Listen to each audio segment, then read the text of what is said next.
હવે એવું જાણવા મળ્યું છે કે આગામી લગભગ 10 દિવસથી 15 દિવસની અંદર ગુજરાતના મંત્રીમંડળની અંદર મોટા ફેરફારો આવી રહ્યા છે.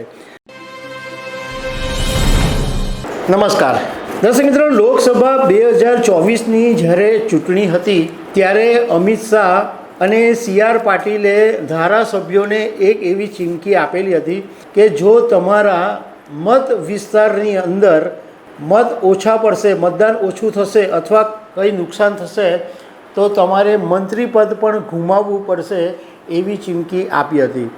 હવે એવું જાણવા મળ્યું છે કે આગામી લગભગ 10 દિવસથી 15 દિવસની અંદર ગુજરાતના મંત્રીમંડળની અંદર મોટા ફેરફારો આવી રહ્યા છે.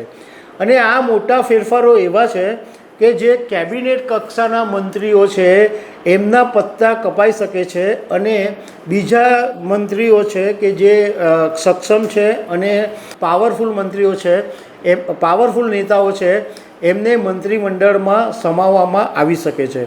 તો આના વિશે હું તમારી સાથે વાત કરીશ. મારું નામ રાજેશ શાહ છે અને તમે જોઈ રહ્યા છો ખબર છે .com. દર્શક મિત્રો, એવું જાણવા મળ્યું છે કે ગુજરાત સરકાર 7મી જુલાઈએ રથયાત્રા પૂરી થાય એ પછી મંત્રીમંડળની અંદર મોટા ફેરફારો કરવા જઈ રહી છે અને સંભવતઃ તમને 14-15 જુલાઈની આજુબાજુ જ આ ફેરફારો જોવા મળી શકે છે.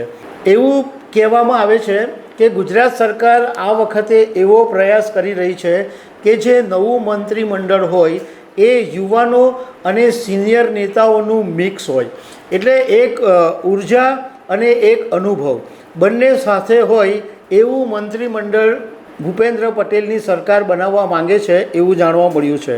હવે જે કેબિનેટ કક્ષાના મંત્રીઓ છે એમાં જેમના નામ કપાવવાની શક્યતા છે એ નામમાં કનુભાઈ દેસાઈ છે, રાઘવજી પટેલ છે, કુંવરજી બાવળિયા છે, બળવંતસિંહ રાજપૂત છે, ભાનુબેન બાબરિયા છે, કુબેર ડિંડોર છે અને મુકેશ પટેલ છે.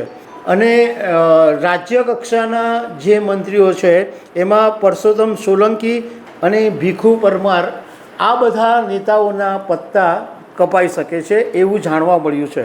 હવે જે નવી એન્ટ્રી થવાની છે જેમાં નવા મંત્રીઓનો સમાવેશ થઈ શકે એમાં જયેશ રાદડિયા, રમણલાલ વોરા, અર્જુન મોઢવડિયા, જીતુ ચૌધરી, CJ ચાવડા, હીરા સોલંકી અને નિમિષાબેન સુથારના નામનો સમાવેશ થઈ શકે છે. એમને કેબિનેટ મંત્રાલયની અંદર ચાન્સ મળી શકે છે. હવે જયેશ રાદડિયાનું તમને ખબર છે કે તાજેતરની અંદર જ ઇફકોની ચૂંટણી વખતે સૌરાષ્ટ્રના રાજકારણની અંદર જબરજસ્ત ગરમાટો આવી ગયો હતો અને એક ઇન્ટરનલ ભાજપની અંદર મોટો ડખો ઊભો થયો હતો એવી વાત સામે આવી હતી. કારણ કે જયેશ રાદડિયા અને દિલીપ સંઘાણી અને સામે CR પાટીલ વચ્ચે ઘણા સમયથી બબાલ ચાલતી હતી. જયેશ રાદડિયા ખેડૂતના એક મોટા નેતા છે અને આ વિસ્તારની અંદર એમનું જબરજસ્ત વર્ચસ્વ છે. એટલે આ બધી બાબતોનું ડેમેજ કંટ્રોલ કરવા માટે જયેશ રાદડિયાને ફરીથી કેબિનેટમાં સ્થાન આપવામાં આવી શકે છે. રૂપાણી સરકારમાં જયેશ રાદડિયા મંત્રી હતા જ અને આ વખતે કોંગ્રેસમાંથી જે 2 નેતાઓ ભાજપમાં આવ્યા છે એવા અર્જુન મોઢવડિયા અને CJ ચાવડાને પણ કેબિનેટમાં સ્થાન મળી શકે છે. હવે રાજ્ય કક્ષાના જે મંત્રીઓ છે એમાં ઈશ્વરસિંહ પટેલ, માનસી ચૌહાણ, PC બરંડા, અમિત ઠાકોર, રીવાબા જાડેજા અને ભગવાનજી કરગરિયા, આ એમને રાજ્યમંત્રીમાં સામેલ કરવામાં આવી શકે છે. બીજું એ પણ જાણવા મળ્યું છે કે રાજ્ય કક્ષાના જે મંત્રીઓ છે હર્ષ સંઘવી અને જગદીશ વિશ્વકર્મા, એમને પણ પ્રમોશન મળી શકે છે અને કદાચ એમને પણ કેબિનેટ મંત્રી બનાવવામાં આવી શકે છે.